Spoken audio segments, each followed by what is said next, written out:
各位朋友，大家好！今日係2025年嘅10月24號，星期五。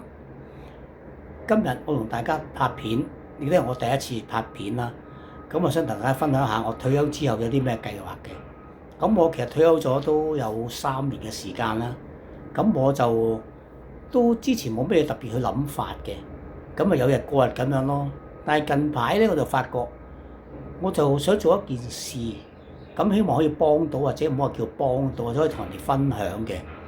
咁就係因為我好中意睇倪匡先生嘅小説嘅，衛斯理啦、原振俠同埋佢嘅散文我都好中意嘅。咁我發覺喺坊間咧，衛斯理嘅書或者倪匡嘅書咧都有聲音版本，唯獨是咧佢嘅散文冇聲音版本嘅喎。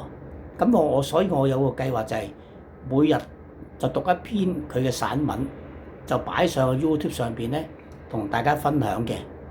咁但係我考慮到一個就係嗰個版權嘅問題啦。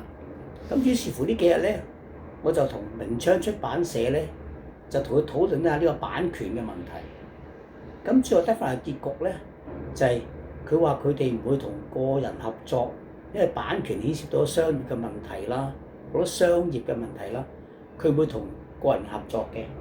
咁而拒絕咗我，咁我之後咧再同佢哋電話聯絡啦。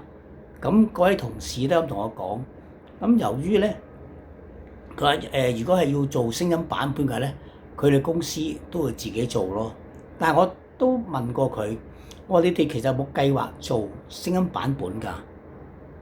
佢話喺倪匡嘅書嚟講咧，或者佢嘅散文嚟講咧，其實佢哋係暫時未有計劃嘅。只不過，因為佢呢個商業嘅問題，牽涉版權嘅問題咧，所以佢話就算係如果要做，佢都唔會話嘥俾其他人做咯，因為佢哋自己做先，或者佢哋會做，或者揾合作嘅伙伴去做，而唔會揾一個人去做咯。咁我又覺得好奇怪啦。咁我話嗱，倪匡先生死咗幾年啦已經，咁而佢嘅書而家出咗幾十年㗎啦，咁而就算散文都好啦。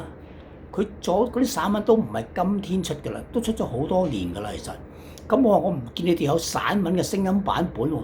咁點解我一個普通市民，我係只係想同佢將佢一啲好我都中意嘅散文嘅文章分享俾大家，尤其是一啲係睇唔到嘅人士啦，睇唔到嘢佢係靠聽嘅啫嘛。咁而你冇聲音版本佢點聽？佢點會睇得到倪匡先生嘅散文？倪匡先生嘅佢嘅心情或者佢嘅感覺係點樣咧？